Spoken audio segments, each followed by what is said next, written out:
ರಾಯಚೂರು ಜಿಲ್ಲೆಯ ಮಾನ್ವಿ ಪಟ್ಟಣದಲ್ಲಿ ದಾರುಸ್ಸಲಾಂ ಫೌಂಡೇಶನ್ ವತಿಯಿಂದ ಆಯೋಜಿಸಲಾಗಿದ್ದ ಮುಸ್ಲಿಂ ಸಮುದಾಯದ 119 ಜೋಡಿ ಸಾಮೂಹಿಕ ವಿವಾಹ ಕಾರ್ಯಕ್ರಮವು ಅರ್ಥಪೂರ್ಣವಾಗಿ ನೆರವೇರಿತು. ಈ ಸಮಾರಂಭದಲ್ಲಿ ಭಾಗವಹಿಸಿ ಮಾತನಾಡಿದ ಸ್ಪೀಕರ್ ಯುಟಿ ಖಾದರ್, ಗುತ್ತೇದಾರ್ ಸೈಯದ್ ಅಕ್ಬರ್ ಪಾಷಾ ಹುಸೇನಿ ಅವರು ಬಡವರಿಗಾಗಿ ಮಾಡುತ್ತಿರುವ ಕೆಲಸಗಳನ್ನು ಶ್ಲಾಘಿಸಿದ್ದಾರೆ. ಬಡವರ ಪಾಲಿಗೆ ನಿಜವಾದ ಅರ್ಥದಲ್ಲಿ ಬಂಧುವಾಗಿದ್ದಾರೆ ಎಂದು ಬಣ್ಣಿಸಿದ್ದಾರೆ. ಕಾರ್ಯಕ್ರಮದಲ್ಲಿ ಮಾತನಾಡಿದ ಯುಟಿ ಖಾದರ್, ಗುತ್ತೇದಾರ್ ಅಕ್ಬರ್ ಪಾಷಾ ಹುಸೇನಿ ಅವರ ಬಗ್ಗೆ ನಾನು ತಿಳಿದುಕೊಂಡಿದ್ದೇನೆ.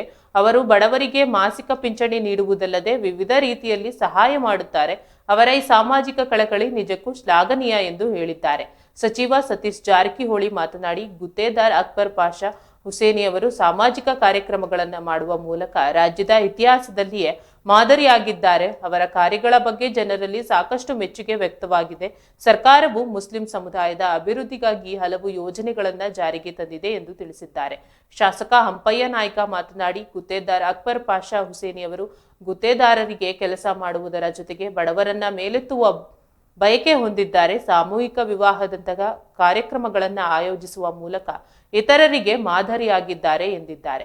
ಅವರು ಗುತ್ತೇದಾರರಿಗೆ ಯಶಸ್ಸು ಸಾಧಿಸಿದ್ದರೂ ಬಡವರ ಅಭಿವೃದ್ಧಿಗಾಗಿ ಶ್ರಮಿಸುತ್ತಿರುವುದು ಸಂತಸದ ವಿಷಯವಾಗಿದೆ ಎಂದು ಹೇಳಿದ್ದಾರೆ. ಈ ಸಂದರ್ಭದಲ್ಲಿ ಮಾತನಾಡಿದ ಗುತ್ತೇದಾರ್ ಅಕ್ಬರ್ ಪಾಷಾ ಹುಸೇನಿ, ನಾನು ಶ್ರೀಮಂತನಾಗಿದ್ದರೂ ನನ್ನ ಸಮುದಾಯದ ಬಡವರ ಬಗ್ಗೆ ಕಾಳಜಿ ವಹಿಸುವುದು ನನ್ನ ಕರ್ತವ್ಯವಾಗಿದೆ. ಆದ್ದರಿಂದ ಸಾಮೂಹಿಕ ವಿವಾಹದಂತಹ ಕಾರ್ಯಕ್ರಮಗಳನ್ನು ಆಯೋಜಿಸುವ ಮೂಲಕ ನಾನು ನನ್ನ ಜವಾಬ್ದಾರಿಯನ್ನು ನಿರ್ವಹಿಸುತ್ತಿದ್ದೇನೆ ಎಂದು ಹೇಳಿದ್ದಾರೆ.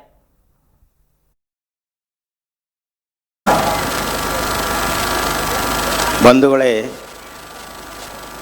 ನಾನು ಇದು ನನ್ನ ಮಗನ ಲಗ್ನದಲ್ಲಿ ಯಾಕೆ ಮಾಡಬೇಕಪ್ಪ ಅಂತ ಹೇಳಿದರೆ, ನೀವು ನಿಮ್ಮ ತಲೆಯಲ್ಲಿ ನಾನೇನು ಶ್ರೀಮಂತನ ಮನೆಗೆ ಹೋಗಿ ಅಥವಾ ಶ್ರೀಮಂತನ ಹತ್ರ ಹೋಗಿ ನಾನು ಲಗ್ನ ಮಾಡ್ತೀನಿ ಅಂತ ತಿಳಿಬಿಟ್ರೆ ನಾವು ವಧುವರವರೇ.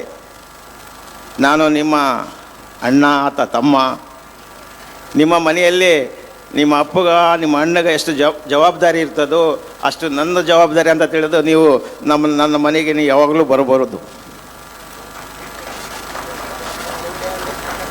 ಇದು ಯಾಕೆ ಹೇಳ್ತಿದ್ದೀನಿ ಅಂದರೆ, ನಮ್ಮ ಮೈನಾರಿಟಿಯಲ್ಲಿ ನಮ್ಮ ಮುಸ್ಲಿಮರಲ್ಲಿ ಲೈಫ್ನಲ್ಲಿ 8-10 ವರ್ಷದಾಗ ಏನೋ ಒಂದು ಸ್ವಲ್ಪ ಗಳಿಸಿರ್ತಾರ, ಅದು 2 ದಿನದಲ್ಲೇ ದುಂದ ವೆಚ್ಚ ಖರ್ಚು ಮಾಡಿಬಿಡ್ತಾರೆ. ನಾನು ಅಕ್ಬರ್ ಪಾಷಾ ಹುಸೇನಿ ಅವರಿಗೆ ನಾನು ಏನು ಕೊಂಡಾಡಿದರೂ ತಪ್ಪಾಗಲಿಕ್ಕೆಲ್ಲ ಅಂತಕ್ಕಂಥ ಮಾತನ್ನು ಹೇಳೋಕ್ಕೆ ಇಚ್ಛೆಪಡ್ತೀನಿ. ಇಂಥ ಒಂದು ಸಾಮೂಹಿಕ ವಿವಾಹಗಳು ಹೆಚ್ಚಿನ ರೀತಿಯಲ್ಲಿ ಅಲ್ಲಲ್ಲಿ ಆದಾಗ ಇವತ್ತು ಬಡವರಿಗೆ ಹೊರೆ ಕಮ್ಮಿ ಆಗ್ತಕ್ಕಂಥ ಕೆಲಸ ಕೂಡ ಆಗ್ತದೆ ಅಂತಕ್ಕಂಥ ಮಾತುಗಳು ಈ ಸಂದರ್ಭದಲ್ಲಿ ಹೇಳೋಕ್ಕೆ ಇಚ್ಛೆಪಡ್ತೀನಿ. ಹೀಗಾಗಿ ಇವತ್ತು ಇಂಥ ಒಂದು ವಿವಾಹ ಮಾಡಬೇಕಾದರೆ ಮನುಷ್ಯನಲ್ಲಿ ಒಂದು ದಯ, ಧರ್ಮ, ಕರುಣೆ, अजर के धैर्य बेकागता के हक में शरफ कबूल अता फरमा, इस मुल्क में अमन व अमान नसीब फरमा, हिंदू मुस्लिम भाईचारा नसीब फरमा,